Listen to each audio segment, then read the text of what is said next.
एक जापानी सैनिक ने एक अमेरिकी कैद से कहा कि वो 60 किलोग्राम का लकड़ी का गट्ठा अपने सिर के ऊपर उठा ले, पर लंबे समय से भूखा प्यासा होने की वजह से उसकी ताकत कम हो चुकी थी। आखिर उसने अपनी सारी ताकत झोंककर मुश्किल से उस लकड़ी के खंड को उठा लिया और पास खड़ा एक अन्य जापानी उन्हीं को तो ने अपने लोगों से कहा, अगर उसने हिम्मत करके इसे नीचे रखा तो उस पर गोली चला देना। सैनिक के पैर कांपने लगे, शरीर थरथरा उठा, पर वह लकड़ी को नीचे नहीं रख रहा था। वह मौत से नहीं डर रहा था, बल्कि वह अपनी उपहासित हुई शान और इज्जत की रक्षा कर रहा था। समय एक एक सेकंड गुजरते गया। सैनिक अपनी इच्छा शक्ति के बल पर लंबे समय तक टिके रहा। उसकी दृढ़ता देखकर उसके साथी चकित और मुग्ध हो गए। सभी उसकी ओर प्रशंसा भरी नजरों से देखने लगे और जापानी अधिकारी के चेहरे पर अहंकार की जगह अब डर उतर आया। इसी समय सभी युद्ध बंदियों ने अपने हथियार नीचे रख दिए और एक एक करके उसकी हिम्मत बढ़ाने लगे। ये बहुत कुछ था।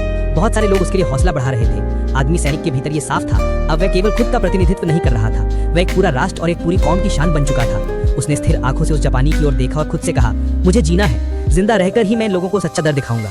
उसने अपनी पूरी ताकत लगाई और लकड़ी को और ऊंचा उठा लिया। एक तरह की विस्फोटक शक्ति उसके भीतर से निकली। उसका नाम था लुइस।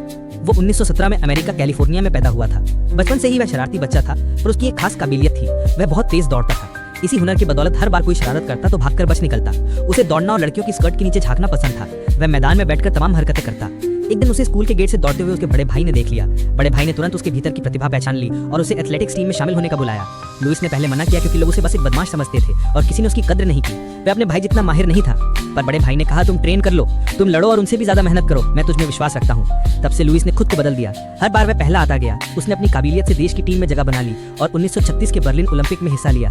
जाने से पहले उसके भाई ने कहा, लुई, एक दर्द का पल पूरी जिंदगी के लिए शान बन सकता है, याद रखना। ओलंपिक शुरू हुआ। आरंभ में जब वह विश्व स्तरीय धावकों के बीच में था तो पिछड़ गया। लोग रेडियो सुनकर उसके बारे में चिंतित थे, पर अंतिम चक्कर में उसकी जबरदस्त फिनिशिंग स्प्रिंट ने सबको चौंका दिया।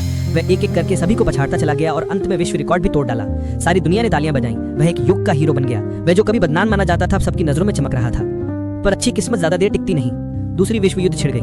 लुइस ने देशभक्ति में सेना में भर्ती होकर एयरफोर्स में बम गिराने वाला बनकर सेवा की। एक मिशन के दौरान उनका विमान समुद्र में दुर्घटनाग्रस्त हो गया।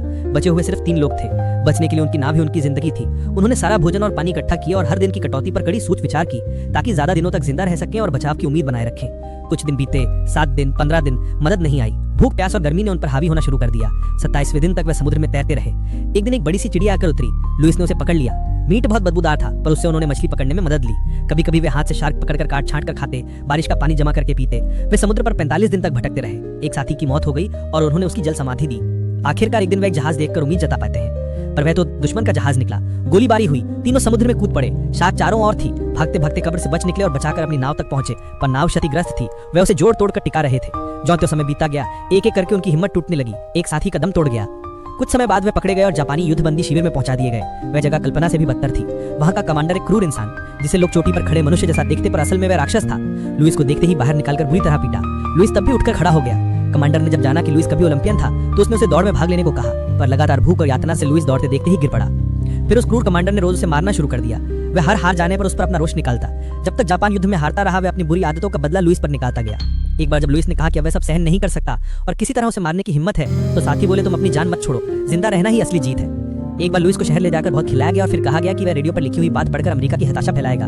अगर वैसा करेगा तो उसे आजादी मिलेगी और आराम की जिंदगी मिलेगी। वह रोज खाने पीने से फुर्सत में रहेगा। पर लुइस ने असमर्थता से इन प्रस्तावों को ठुकरा दिया। वह सत्यता में जीना नहीं चाहता था। वह वापस लौटा तो फिर कठोर यातनाएं हुई। इस बार कमांडर ने एक जघन्य खेल किया। उसने सभी कैदियों को एक एक करके बुलाकर लुइस पर मुक्का मारने के लिए कहा। अगर कोई नहीं मारा तो उसकी ही हत्या कर दी जाएगी। लुइस ने अपने साथियों से कहा, मुझ पर वार कर दो, वरना वह तुम्हें मार देगा। लोगों ने मजबूरी में एक एक करके उसको हाथ उठाया और उसे बुरी तरह से पीटा गया। धूप निकली और शाम हो गई। इन्होंने घंटों तक उसे पीटा, पर लुइस का हौसला नहीं टूटा। कभी कभी वह अपने आप से कहता कि लड़कर मर जाना उसके लिए सम्मान होगा, पर उसके साथी उसे समझाते, तुम्हें नहीं मरना चाहिए, जिंदा रहकर हम सच्ची हार और जीत दिखाएंगे। फिर एक दिन वही क्रूर कमांडर ये कहते हुए गया कि वह कहीं और पोस्टिंग पर जा रहा है। सभी ने राहत की सांस ली। पर युद्ध की घटनाएं बदलती रहीं। कैंपों पर बमबारी हुई। लोगों को दूसरी जगहों पर भेजा गया। कभी ठंडे बर्फीले इलाकों में जहां जिंदा रहना और भी कठिन था, वहां फिर वही क्रूर कमांडर वतानबे फिर नजर आया और आकर लुइस पर और ज्यादा अत्याचार करने लगा। एक बार वतानबे ने लुइस को 60 किलो का लकड़ी का खंड सिर के ऊपर उठाए रखने का आदेश दिया।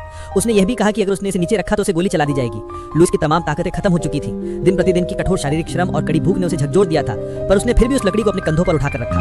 पैर कांप रहे थे, बेहोशी सी आने लगी थी, पर वह नीचे नहीं रख रहा था। वह मरने से नहीं डर रहा